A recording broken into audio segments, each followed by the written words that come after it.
2024 நாடாளுமன்ற தேர்தல் அறிவிக்கப்பட உள்ள நிலையில் திமுகவினர் தேர்தல் பிரச்சாரத்தில் ஈடுபட்டுள்ளனர். மயிலாடுதுறை மாவட்டம் மயிலாடுதுறை நகராட்சிக்குட்பட்ட பகுதிகளில் திமுக மருத்துவ அணி சார்பில் குடுகுடுப்பைக்காரர் மூலம் நூதன முறையில் தேர்தல் பிரச்சாரம் மேற்கொள்ளப்பட்டது.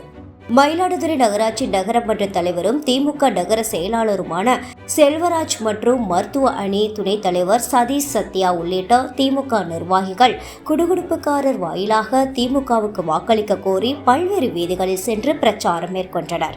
தமிழ்நாட்டில் கொள்கை இல்லாத ஆட்சி நடைபெற வேண்டுமென்றால் மு.க. ஸ்டாலினுக்கு ஓட்டு போடுங்கள் என்று ஜக்கம்மா சொல்வதாக குடுகுடுப்புக்காரர் குடுகுடுப்பை அடித்தவாறு பிரச்சாரம் மேற்கொண்டார்.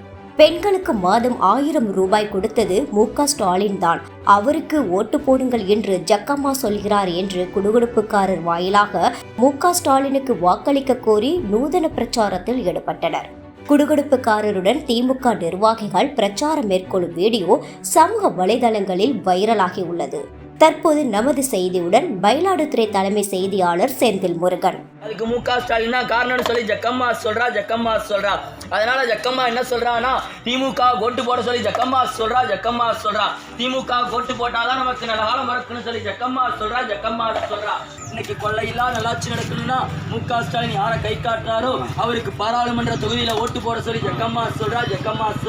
இன்னைக்கு சொல்றா மாநிலத்திரவா தரன்னு சொல்லி வாயிலேயே வட சுட்டாரே இந்த மோடி. இப்ப 2 லட்சம் பேருக்கு வேலை வாய்ப்பு தரன்னு சொல்லிட்டாரே இந்த மோடி.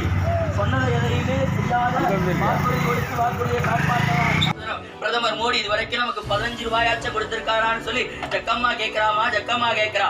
மு.க. ஸ்டாலின் ஆட்சிக்கு வர்றதுக்கு முன்னாடி சொன்னாரே மகளிர்களுக்கெல்லாம் 1000 ரூபாய் தரப்படுன்னு. இன்னைக்கு எல்லா பெண்களுக்கும் குடும்ப அட்டைகளுக்கெல்லாம் 1000 ரூபாய் கொடுத்திருக்காருன்னு சொல்லி ஜக்கம்மா சொல்றா. காலேஜ் போற பிள்ளைங்களுக்கெல்லாம் இன்னைக்கு 1000 ரூபாய் மாசம் கொடுக்குறாருன்னு சொல்லி ஜக்கம்மா சொல்றா. கொடுத்து காலை உணவு திட்டத்தை கொடுத்தது மு.க. ஸ்டாலின் தான் சொல்லி ஜக்கம்மா சொல்றா. அதனால திமுக தலைவர் மு.க. ஸ்டாலின் யார சொல்றாரோ அவருக்கு ஓட்டு போட சொல்லி ஜக்கம்மா சொல்றா. ஜக்கம்மா என்ன சொல்றானா, பார்த்து செய்யறாரே மு.க. ஸ்டாலின், தாயுள்ளத்தோட உதவி செய்யறாரே நமக்கு மு.க. ஸ்டாலின், மக்களுக்கு பார்த்து செய்யறாரே மு.க. ஸ்டாலின் சொல்லி ஜக்கம்மா கேட்கிறா. அதனால இன்னைக்கு பெண்களுக்கெல்லாம் 1000 ரூபாய் உரிமை தொகை கொடுத்திருக்காரே மு.க. ஸ்டாலின், அதை மீண்டும் பிரதமர் மோடிக்கு ஆட்சிக்கு வந்தா அந்த 1000 ரூபாயை நிறுத்திடுவாருன்னு சொல்லி ஜக்கம்மா சொல்றா. அப்படி இந்த மோடி வரக்கூடாதுன்னு சொல்லி ஜக்கம்மா சொல்றா. பெண்களுக்கெல்லாம் பார்த்து செய்யறாரே மு.க. ஸ்டாலின், அவரு நமக்கு பாராளுமன்ற தொகுதியில இந்த மயிலாடுதுறையை யார சொல்றாரோ அவருக்கு ஓட்டு போட சொல்லி ஜக்கம்மா சொல்றா. செய்திகளை உண்மைத்தன்மையுடன் உடனுக்குடன் தெரிந்து கொள்ள தி கிரேட் இந்தியா நியூஸ் சேனலுக்கு சப்ஸ்கிரைப் செய்து எங்களுடன் இணைந்திருங்கள். எப்போதும்